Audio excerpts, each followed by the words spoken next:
Hello everyone, this is China Paradigm, where we, Dashi Consulting, interview seasoned entrepreneurs in China. Hello everyone, I'm Matthieu David, the founder of Dashi Consulting, a China market research company based in Beijing, Shanghai, and Hong Kong, and this podcast, China Paradigm. And today, I'm with Peiro.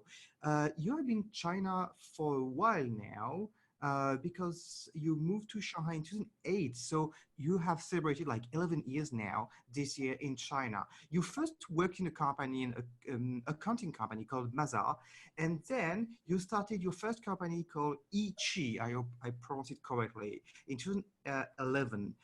Then in 2013, you did something that I'm very interested in, is you represented a company in China, and actually you started that business for them called Bia Blue. And after, you sold your shares to them when you developed the business in China, when they got the Series A. It was a SaaS solution for retail. And I feel it was the beginning of your story with retail, because afterwards you started Sanpei Ventures, you are still managing now, and Re-Hub, you are still managing now since 2015, so already 4 years. And what you do with Sanpei Ventures is to invest in retail tech startups. And with Re-Hub, it's a platform which is actually connected to Sanpei Ventures, as far as I understand, to support this introduction into the Chinese market. But you are going to tell us more about it. So thanks for being with us, Max. What about your current two business, and what about the size of those businesses? Hi, Matthieu. It's a pleasure to be talking with you today here. I've been 11 years in China.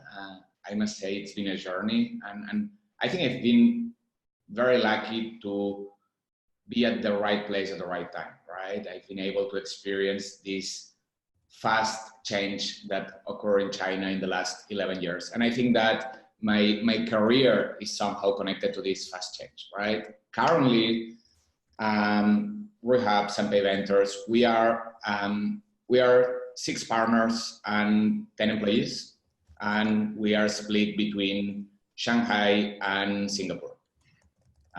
Basically, what we do is basically the two companies are two sides of the same coin. Okay, at Re-Hub, we work with large corporates here in China, recently also in Singapore, and we help them to innovate. Right? Innovation is a buzzword. Everyone is talking about innovation, but in practice, it's not that easy for corporates to start innovation, right? So we do believe that the most efficient way to innovate is by cooperating with the startups. But here there is another challenge. 95% of the startups fail. So our mission at Re-Hub is to help these corporates find and engage with the 5%. We understand what are their needs, and based on that, we introduce them technology startups that can solve them. And we use our extensive network in China, but also overseas. Okay, and then on Sanpei Venture side, what we do is we identify these growth stage technology startups from overseas. We have a strong connection with Israel, but also work with the startups from UK, from Finland, from India. And then we help them to access Chinese market by means of equity partnerships. So we don't charge them any fees. We put our resources to develop the market, and then in exchange we get equity partnerships or rights to equity. The thing I have had time to understand with people who are in investment fund or supporting startups and innovation. How do you earn money? Because if you don't charge the startup you work with, I understand the return can be in 3, 5, 10 years, or maybe you bet on the right ones who are going to get a Series A in 3 months. Then secondly, when you work with large companies to work on the innovation and link with startups, how do you make money out of this business? Could you tell us more about the business model? I think that's a good question. We are not structured as a fund. I would say that we are a hybrid somehow. And the reason is what you said, right? A fund typically doesn't make money until they have an exit, right? And this exit can happen in several years. On Re-Hub, we service the brands, right? So we charge them fees for our services. So this is pretty straightforward. We have different service, different offering, and then we charge different fees accordingly. On the startup side, I mentioned right now that we have a hybrid model. We do not charge a retainer to the startups because I believe that, to be honest, startups will not pay a lot of money. The amount of money we can make is not that much, and it doesn't even worth the effort that we're willing to allocate. And our commitment goes beyond that. We only work with the startups that we truly believe about their potential. So then our model is mixed. We work on revenue share. So we make money if we engage in projects with them in the region, and then we make money in the future if an exit happens. When you work with startups and you want to develop them in China, do you register a WUFI for them? Do you register an independent structure? Then you can actually sell back the asset, or you are using your existing structure? Because if you don't charge, I believe you have to be very lean in terms of cost, and registering a WUFI or maintaining a WUFI with accounting. You used to work in accounting with Maza, you know the cost. How does it work? That's a good question. At the beginning, my original plan was this one. For each company we partner with to set up a structure here, right? But then, as you say, it's very complicated. If you do it with one company, it's fine. If you are doing it with 10 companies, it becomes a nightmare, right? It means 10 companies set up, 10 accountings, 10 board meetings, 10 audits. So it didn't make much sense for us. Right now, we try to make it as easy as possible. So everything goes through our company. So you're generating sales, you invoice for them, and then you have an agreement with them in terms of profit sharing model, or you can actually send them clients that they invoice themselves. We do sign with the clients here in China, unless we work with Chinese companies, Chinese startups. And then we work with revenue share. Think of us as a traditional distribution model in this sense. Okay. And as far as I understand, you are focusing on retail, new retail. Could you tell us more about what kind of business you are embarking in China, and give us some examples or case studies? Sure. We work with retail tech startups, but this is a very broad term and it's a bit confusing, right? What we're looking for the startups they need to be B2B solutions, right? We don't work with any B2C solution. I think it's extremely difficult in China, given the uniqueness of the ecosystem and how fast it changes all the time, right? So typically these are SaaS solutions, software as a service. We only work with growth stage startups, meaning that these are startups that need to be well-funded. We're agnostic in terms of funding, but I think that the smallest startup that we work with raised $2 million. The largest one raised $50 million, right? It really depends on the amount of funding that they need to develop their solution. But what is most important for us is that any of these startups need to be already working with large MNC in their countries of origin. They need to be, it's kind of a filter for us to understand that this solution works for large corporations. We don't work with SME. And also for us to make sure that these startups are used to the requirements of large companies, right? It's not easy as a startup to work with large corporations. So we make sure that they already have this experience. And then these solutions, we work with different solutions, but all of them, what they have in common is that their core is a strong technology, usually different forms of artificial intelligence. We work with the startups more focused. We divide it in two major categories, okay? One of them is consumer insights and analytics. So any type of solution that will help you to understand your clients, understand the market, understand your competitors, or your own company, analytics, more like business intelligence tools. Also another category is customer personalization and segmentation. So anything hyper-focused to really get one-to-one understanding of your customers and communication. Another category is digital optimization. So any tool that will help these corporates to increase traffic, improve conversion rate, reduce return rate, etc.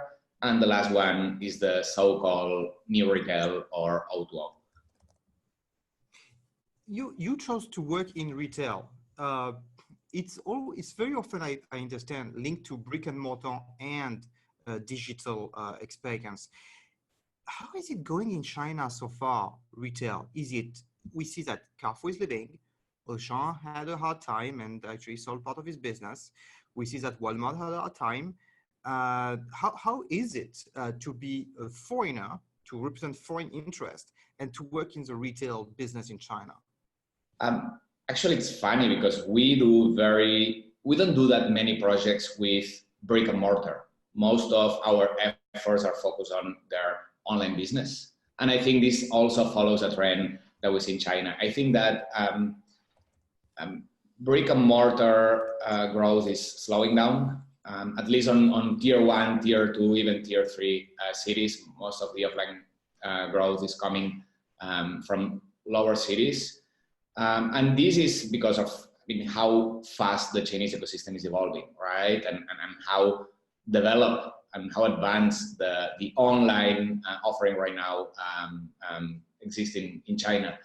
I think that offline, it's not gonna disappear. It just needs to reinvent themselves, right? And I think that in this sense, with all the new retail eruption here in China, we're seeing this transformation. And as recently we can see in many different sectors, I think that it's not only China. This is happening in US, it's happening in Europe, but then in a way, China is leading, and then the other ones will follow sooner or later. You talk about consumer insight analytics, customer representation and segmentation. For online, mainly, as you said, less about brick and mortar. So that's why I understand from what you just said. The thing is that with all those softwares in China, where e-commerce is linked to Tmall, JD.com, which is a very closed platform where you cannot put your code inside, you cannot put plugin and so on. How do you implement such solutions? It's not like a WordPress, it's not like a WooCommerce, not like a Magento or a Shopify. It's hard to go into the machine. How do you implement those platforms, and do you have to adapt the solution to the Chinese market, technology speaking? You're right. The unique ecosystem of China presents some challenges. Tmall, JD, they are not that open. It is possible to work with them as startups, but it's not always easy, right? So the answer is yes. Any solution from overseas that we bring to China requires some degree of localization, right? Based on our business model, we try to minimize this localization. For example, if we see an incredible technology, but you need to practically develop it from scratch to adapt it to Chinese market, we will not be interested, right? So in terms of analytics, Tmall, JD, we're working with some startups with these platforms, but either you need to find a way to cooperate with them and to be able to access to the data. On the other hand, I think that the eruption of WeChat, and not only WeChat as a messaging tool, but now with mini programs, with all the different possibilities, this opens a lot of opportunities for technology startups, and we are quite excited. It's still I wouldn't say small because WeChat is massive, but this is still quite new, right? So I see a lot of possibilities on technology startups working in WeChat ecosystem. Yeah, that's the thing. That's what I always thought. WeChat is opening now a new stream of business for foreign businesses, because WeChat is based on H5 website, like a more similar way of doing business as in the West, where you have your own website, you have your own URL, and so on. For people who are listening to us, the issue with China and e-commerce that you had Tmall, JD.com, where you cannot actually change the code inside the website. It's very strict. And then WeChat helps you to actually open a shop online with a lot of freedom, with having your own shop independently of the platform, not having to share all the data with WeChat. One question about SaaS businesses and to introduce analytics and SaaS businesses in China from overseas. Why do you see an edge from overseas players in China? China is a big market. You have many companies. You have a lot of competition. What can a foreign player and overseas player bring to the Chinese ecosystem? Generally speaking, what have you observed? China is a very difficult market, right? I think all markets are difficult if you come from overseas, but I think China is even more difficult because you cannot relate to a lot of the uniqueness of the ecosystem, right? So if we intend to bring innovation that it's purely based on a business model, we are likely going to fail, right? Because local players will be faster, better, smarter, right? So I think that the opportunity and where we're focused on is on bringing advanced technologies that are integrated into solutions that make sense in Chinese market, right? I think China is probably the most innovative market in the world. I think technology-wise, they're advancing very fast. If you see all the focus on development of AI that happened in the last 3 to 4 years, pushed by the government, is impressive. The AI capabilities of Chinese companies are growing very fast, but there is some edge in countries like Israel in terms of technology development, right? So we want to capitalize this opportunity. We bring advanced AI applications, built-in solutions that make sense in China. For me, this is the only way to compete with local companies. That said, sometimes we need to be careful because sometimes we get too obsessed about the technology and how sophisticated is technology, but we also need to consider that often the technology obviously plays an important role, but it's not everything, right? In China, you can be much more competitive with a technology that it's maybe 80% of their competitor technology, but a solution that it's more localized for Chinese market, it's more agile, and it's even cheaper, right? So technology is not everything, but it's a very important component of our criteria to choose startups. You insist on how robust the technology should be. You said strong technology. How do you define a robust technology, a strong technology? I understand your criteria. You invest in or you work with SaaS businesses, should have worked with MNCs. So they are used to large companies, tech startups. I understand those criteria, but you said also strong technology. What's a strong technology for you? How do you define it? Could you share some examples to be more specific for people to really understand what you're talking about? I think that's a tough question because I don't have a tech background myself. I think when I mean about robust technologies, I mean, I do not care that much about the technology per se. I'm interested in the outcome that this technology generates, right? And this outcome needs to have an edge compared to what's being offered right now in China. Let me give you an example of one of the startups that we're working with. It's an Israeli startup. Basically, what we do with them is we collect all the user reviews that are placed on Tmall, JD.com, etc. Right? As you know, Chinese users are more likely to write down product reviews more than any other nationality, right? There are millions of user reviews out there, and still brands have very little visibility on what these customers are talking about. There is the concept of social listening has been out there for many years, but the way social listening works is you predefine keywords, and then you identify them, you extract them, and then you understand the context on a manual basis, right? So it's not that accurate anymore, and given the volume, it's not fast, it's not that scalable. So these guys use a totally different approach. They use machine learning and natural language processing to obtain deep insights about these customers. So the way it works is very easy. Let's say you are a brand selling watches, right? So the way people talk about watches is very different than the way people talk about shirts or talk about cars, right? So what we do is first we work with the brand to define the category, in this case, watches, right? And then we identify what are the channels that they want to analyze, whether it's Tmall, JD.com, etc. and what are the brands or the shops that they want to analyze. So we'll take all these millions of reviews, and then we will use the algorithms to learn about the category, to learn about the way people talk about watches.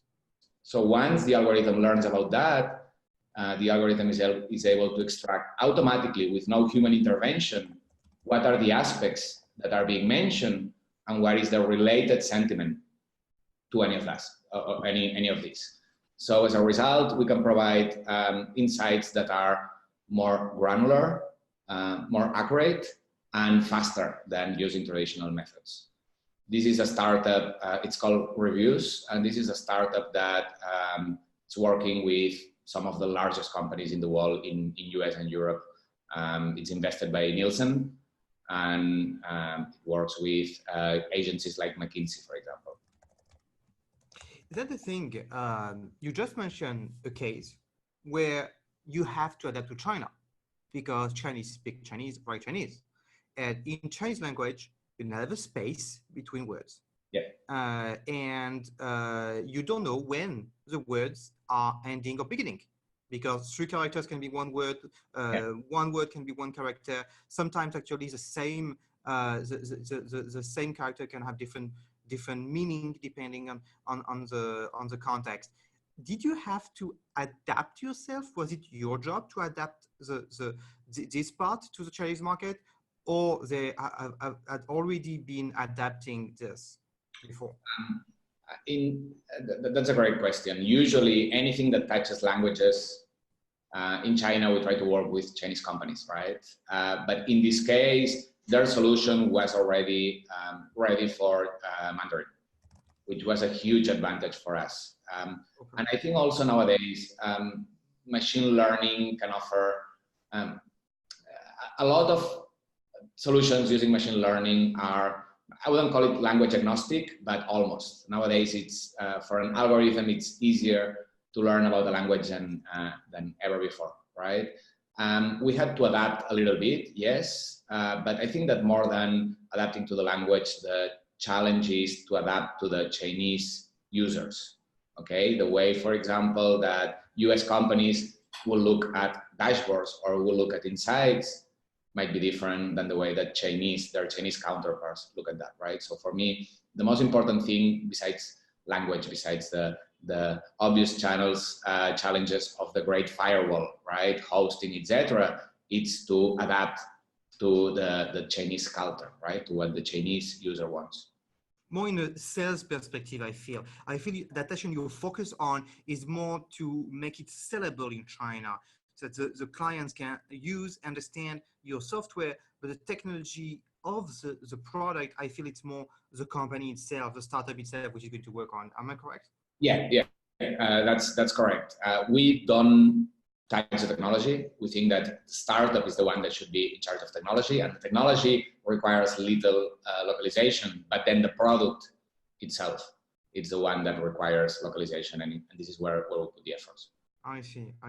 So when you mention strong technology in this specific case, it's mainly about machine learning, the fact that you are going to feed the machine with a first data set of data, of sentences and so on. The machine is going to learn from this data set you have already selected for the machine. And then from that, it's going to be able to scrap a much bigger platform, the marketplace, to actually select the right wording. That would be the strong technology in this case. Yes, the strong technology would be the machine learning and the natural language processing capabilities, right? The ability of being able to analyze whole sentences or reviews, and then based on the methodology that I explained, extract what is the aspect and then what is a related sentiment, right? For example, you mentioned it before about the uniqueness of Chinese characters, right? Let me give you an example in English, right? When you talk about the battery of a phone, right? You can talk about the battery lasting very long, or you can say that it takes long to charge, right? In the second example, you are not mentioning the word battery, right? So with a traditional social listening approach, you would discard that sentence. So the uniqueness of reviews and their technology is the ability to understand with the context that it takes long to charge is referring to battery. So it can assign a negative sentiment to battery in the context of phone. And that's why it's important to really understand how users talk about a specific category, right? So you can extract this context and then provide better accuracy. I see. With this specific case again, when you entered the Chinese market, did you have no competition? Did you have different competition you think was not at the level? What was the situation usually with the startups you bring in China? Do you face competition in a kind of red ocean, or do you actually create a market because it has not been developed yet? We try to find more blue ocean situations. If the market is very crowded, we usually stay away. In this case, there was not much direct competition, but there was a massive competition by means of social listening, right? And I think one of the challenges for us was to explain why this is different compared to social listening. Yeah, there are many softwares like Linkfluence, Meltwater, Simply Brand, and I certainly forget some. Yes. Also, it requires a lot of discipline on our side to understand what use case we want to focus on, right? If you try to do everything, it's going to be difficult. So, for example, we stay away from social media. We understand that our solution might not be that relevant for social media, where you have social listening, that it's mainstream. It works very well. Brands have been using it for a long time, but the other value is on e-commerce, right? Where usually users write deeper reviews about the product and talk about the product, talk about the quality, talk about the fabric, talk about the features of the product, right? So we decided to stay on that where we had more competitive advantage. There are competitors and there are more and more coming. I think that technology-wise, we are superior, but then as I said before, it's not always about technology, right? I think local competitors are becoming much more competitive and fast. So it's always a challenge.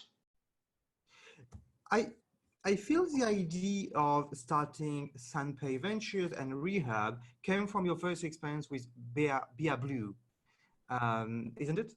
Yes. Yeah, so I got it right. So could you describe us more about what happened with Blue? I feel that's really a use case, a case you can use that as an example of a successful case. You represented them, you actually started the company for them in China, and then they bought you when they got their Series A investment. Could you tell us more about how it began, how you developed it, and how you sold back to them? And what kind of structure was it? You were owning 100% in China and so on. Sorry for all the questions. Yeah, you're right. The idea of setting up Sanpei Ventures and then Re-Hub, it all comes from my experience at Blue, right? What happened is back in 2013, I was running my first company in China called Ichi. Ichi was an e-commerce agency, right? To put things in context, I started Ichi in 2011. Remember 2011, e-commerce was booming already in China, but it's when B2C was starting to take off, right? Tmall was starting to become more relevant. But before that, it was mostly about Taobao, C2C, right? Exactly. People forget, but actually Taobao was created like 2007, 2008, right? It's not that long ago. And Alibaba was created in 1999. Then 10 years for Taobao, and Tmall was 10 or something like this. It was really recent when you started. JD.com may not have started yet, or it was a small business. Yeah, I mean, e-commerce in China for many years was underdeveloped if you compare it to US or Europe, right? But I think that the main difference was the eruption of Tmall, and then JD and others would follow, right? And for me, this was the game changer. So back then, I was running this e-commerce agency. Our main goal was to guide these brands on how to do business online in China, right? So while I was developing that, and that was my first encounter working with retail and with brands, I became more interested in technology. As I said, I have no technology background, but I've always been interested about technology. So by chance, I got introduced to Blue. Blue is a startup from Barcelona. I'm from Barcelona myself. And then I thought that what they were doing was quite interesting. So Blue was doing retail analytics and digital marketing solutions for offline stores, for brick and mortar environments, right? Offline analytics, retail analytics, nowadays, they're almost a commodity. But again, to put things in context, back in 2013, their solution was quite advanced. And I thought it was very interesting. And I saw that there was not much going on in China in this field, right? Blue was a small startup. They had around 20 employees, mostly operating in Spain, in UK, and in Middle East. So we started talking with their founders, and then we decided to partner to develop Chinese market. And then the way we did it was the traditional way. We set up a company together, a joint venture, 50-50, right? 50-50. They would have 50% of the company in exchange for giving to this Chinese entity their exclusive rights of their technology, right? Again, exclusivity plays a very important role in this. Yeah. And I would get 50% in exchange of running the company and growing the business in China. Oh. So we start very small. I mean, I started myself with one employee. We started generating traction like quite fast, like signing clients like Converse, like Mango, like Dunkin' Donuts, SunPower, Urban How much time did it take you for the first client? Around 1 year, yeah. Okay, and you sold back 2 years after. So you had to wait for 1 year to get the first client. After you get some, leverage, very quickly you sold back. Yeah, well, we got the first client quite fast. It took us 1 year to generate like a decent amount of clients, right? I see. Then, okay, 1 year, 2014. Then at that point, Blue, the startup, was looking for a Series A funding round. So I started to help them by looking for investors here in China, right? And I was very lucky to start conversations with SoftBank. Okay, so SoftBank was very interested in the solution, and they love the team, obviously. They love the technology, the business model, but for SoftBank, Europe as a market is not relevant, but China is. So in 2015, SoftBank decided to fully fund this Series A to Blue, but their only condition, or one of their conditions, not the only, obviously, but one of the conditions was that Blue had to own 100% of China. So Blue used part of these proceeds to acquire my 50% and regain full control. To be honest, when we started this, I didn't expect this outcome, at least that fast. But after this, what I realized is that this was a win-win, right? It was great for Blue, small startup from Barcelona, to be able to grow in Chinese market and to receive investment from a giant like SoftBank. This was pre-Vision Fund, but still SoftBank is SoftBank, right? And it was great for us because we were able to do a nice exit in 2 years' time, right? So this was the experience that triggered later set up Sanpei Ventures. What are we talking about in terms of exit? You were basically with the exit in 2 years, you were in a better situation than working at Mazar before. What are we talking about? Was it a good return for you after 2 years with the risk you took of representing and working with a startup, or actually was covering similar lifestyle as before? Could you share numbers? I cannot share numbers, but yeah, it was a nice return. It was a nice return. Sorry, what? It was a good return. It was a good return for 2 years. Better than working in a corporate position that few years. I see. So you have this model in mind, and could you share one more thing, if possible, about numbers, if possible, or an idea of the site?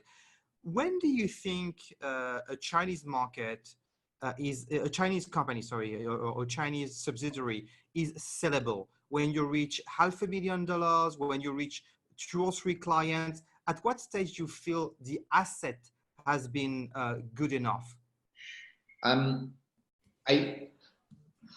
I think that the question is not when the Chinese company is sellable or is ready to be sold, is when the foreign company is ready to acquire it, right? And this is how we position ourselves, right? I think that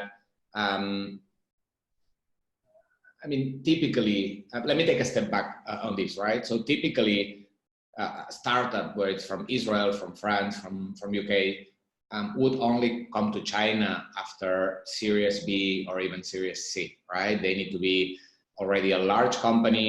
They need to be funded enough to take this risk of coming to China, right? So our value proposition is, okay, you as a startup are in Series A, we start developing the market for you, and then when you raise your next funding round, you can acquire the business and take over, right? So the bigger the Chinese entity becomes, the more expensive it will be for the startup to buy, right? So for me, it's about finding the balance of when it's the right time, and looking again on the startup side, I think ideally it should be at Series B stage. Series B, right? Yeah. Yeah, Series A was very early. I was surprised actually, but it's very uncommon because you were with SoftBank, you initiated the deal and they wanted to buy everything. That's why it made sense. Yeah, Series A, that was a bit exceptional, right? In a normal situation, I would say that Series B is the sweet spot.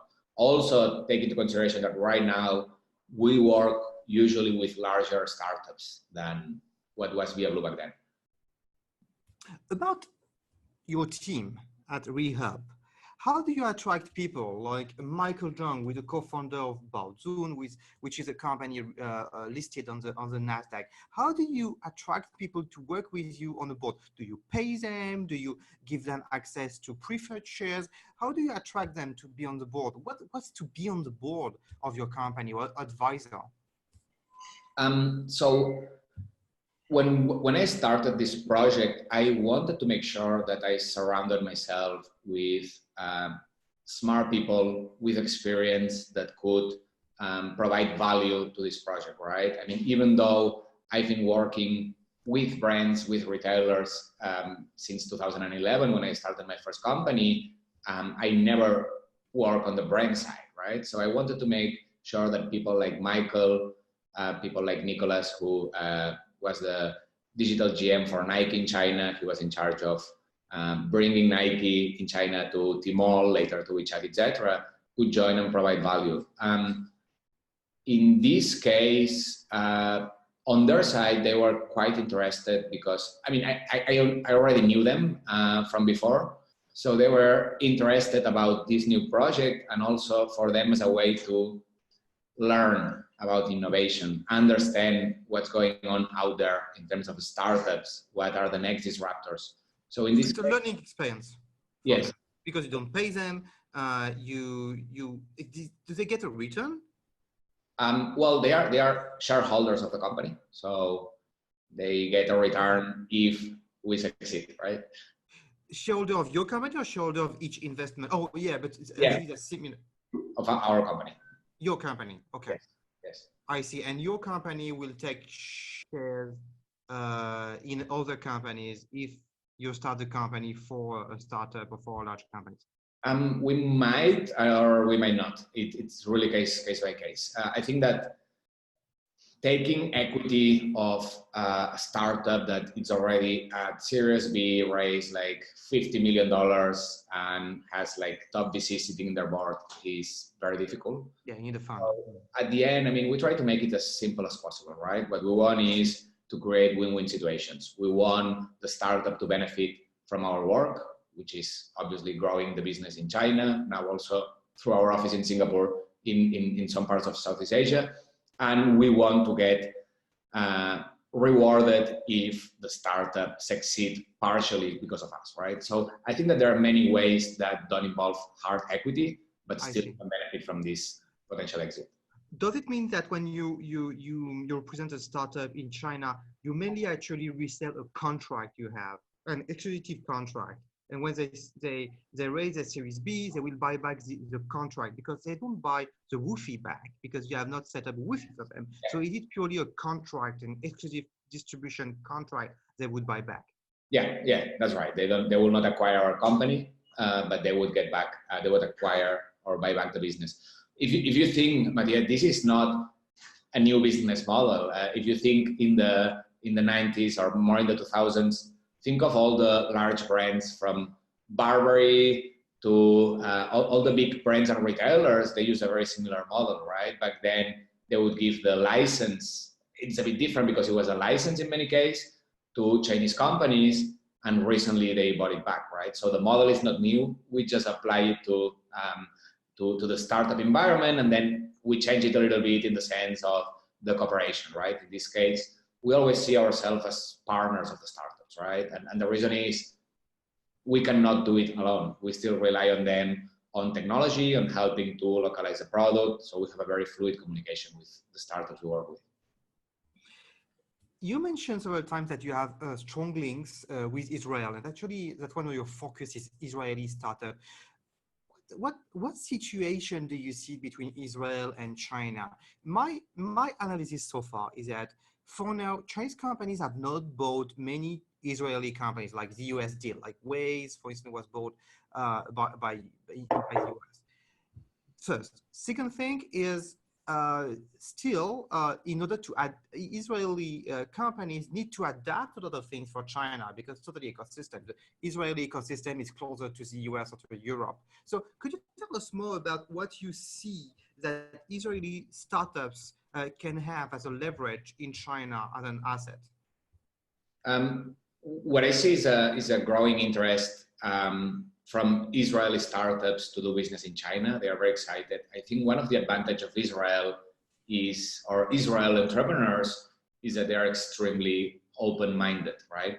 Because they have no choice. Israel is a very tiny country, so when you start a business in Israel, when you're an entrepreneur, you immediately need to think about selling in markets that are not yours. And this is something very unique, right? This doesn't happen in US, obviously, but even in smaller countries like France or Spain, right? But in Israel, when you start a business, you don't focus on your country as the core market, right?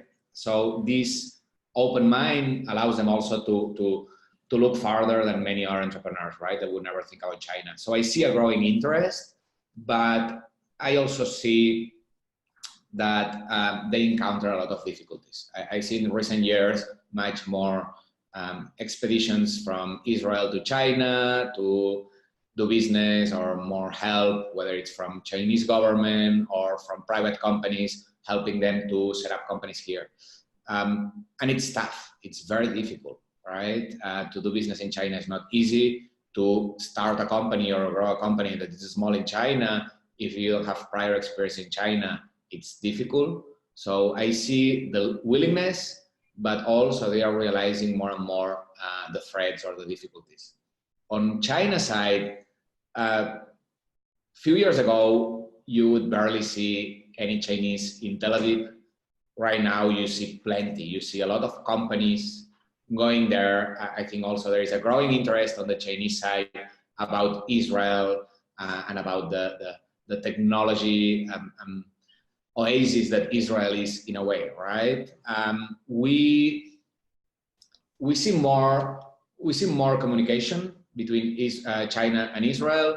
We start to see more cooperation. There are few investments. I think it's not there yet, and it's not at the level of US investment in Israel, obviously, but we need to understand the links between US and Israel are extremely strong, right? And they come back from many, many years ago. All the Jewish diaspora in US, right, make these links with Israel very strong. China, these bridges are still in process of being built. It's still quite recent, so I think it's still going to take a few years. But I think Israel and China are meant to work together. So sooner or later, we'll see much more presence of Chinese companies and investment from Chinese companies. I think also Chinese usually are more cautious in their expansion. So, for example, we saw Alibaba, we saw Tencent acquire some Israeli technology companies. Oh, they did? Which Yes. ones? I don't recall the names, but they acquired a few of them. Usually they keep quite low profile, and these are not huge technology companies, these are startups. Okay. But also, for example, sorry? Which sector? What were they doing? Do you remember? I remember one of them, it was more focused on AR, acquired by Alibaba. I don't remember the name right now. Augmented reality. Yes, some of them are more AI applications in business intelligence, analytics, cloud computing, etc. But also you need to realize, for example, Alibaba is also a limited partner in GVC, Jerusalem Venture Capital, which is one of the largest VCs in Israel, right? So I think this is a very unique characteristic of China compared to US, right? And it can apply, in this case of Israel, it can apply to other markets. I see it as a more cautious approach. So instead of going directly and buying everything that you see, just be part of BNLP in a VC, start learning, start developing your network, understand the market, and later you can go by yourself. What's the future for Sanpei and Re-Hub? What do you see for the future of your two companies? So we are very excited right now with Southeast Asia. We recently opened our office in Singapore. We're still doing baby steps there, but I think that there is a very large potential. We see Southeast Asian countries like Indonesia, like Vietnam, following a little bit China steps, but with their unique characteristics. So I think that there is a good opportunity for us there. Eventually, would like to have presence in Asia as a whole, right? I think that our model for startups makes a lot of sense for Asian market. It's still an untouched territory or untouched continent for most of the startups. And at the same time, it's where most of the growth is coming on right now. And also on the brand side, I think that I see a lot of leapfrog growth in Asia, and especially China, of course, but also Southeast Asia. So I think that this cooperation between corporate and startups makes a lot of sense. On the startup side, also I'm very happy that we started working with Chinese startups recently. Short term, of course, providing value to the brands we work with here in China, but also in the midterm, we would like to help these Chinese startups to go to other markets, right? Same model that we're applying now with Israeli startups into China, to be able to apply it to Chinese startups into, let's say, Indonesia, for example. What would be a number you would like to reach in terms of representing startups? You would like to represent 10, 15, 20 startups? What's your goal? I'm part of entrepreneurs organization, right? And they always tell us to think big, and especially when it comes to goals, right? So I would like to have helped at least 100 startups. Okay. But when you help a startup, you follow them for a very long time. So basically, it's, you have a retainer every month or every year. I mean, I know that you don't charge much, but still, it's a long-term contract, right? So it's ongoing. Not always. Basically, we try to make it simple. So at the beginning, when we start our relationship with a startup, we want to understand, we want to get to know each other, right? And understand what is the potential. So the goal in this case is to develop one first project. Sometimes after this first project, there will be no more projects coming, right? So the fact of that we work with a startup doesn't mean that we will get into a long-term relationship, right? But even if we only develop one project, I hope that the startup also can receive value from their project, right? Either they learn about the potential of China, or they learn that it doesn't make sense for them to allocate resources to Chinese market, or maybe they will want to access by themselves. So as a broad goal, I think 100 startups, being able to cooperate with 100 startups, whether it's short-term or long-term, on a new market, I think it's a very exciting goal to achieve.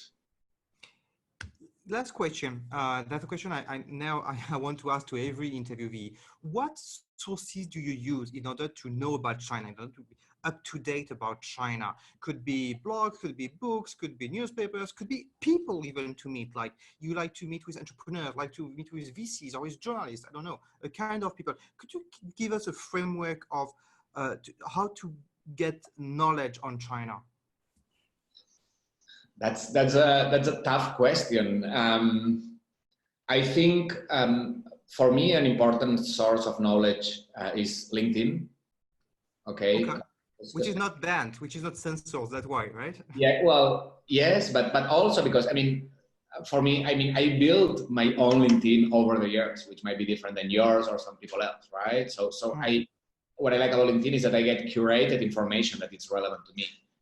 So I think that there are great people on LinkedIn talking about China. One of my favorites is Jeff Dawson, who is a professor in Guanghua University School of Finance in Beijing and also an investor. I think that he writes a lot about the new retail ecosystem, about Alibaba, about JD, and it's a very relevant source about what's going on. I would say another source for me are WeChat groups, right? I mean, like you, like everyone in China. I mean, several like professional groups talking about the digital ecosystem, talking about different relevant topics. I think also my own network is quite relevant. As I mentioned, I'm part of EO Entrepreneurs Organization, so it helps me also a lot to acquire knowledge that it's relevant for me. And of course, we have our own sources, right? We have a team here in Shanghai. We have our own analysts. So I would say that for anyone interested in learning about China, retail ecosystem, innovation, startups, they should follow our blog and our newsletter at Re-Hub.tech, because we really try to take all the knowledge that we acquire and then share it with the people that are interested in these topics. Thanks. Thank you very much, Max, for your time. I hope you enjoyed it. And I hope everyone also enjoyed the talk. If you like it, please share it, comment, and like on iTunes, Spotify, anywhere you're listening to the podcast or the video. Thanks, Max, again.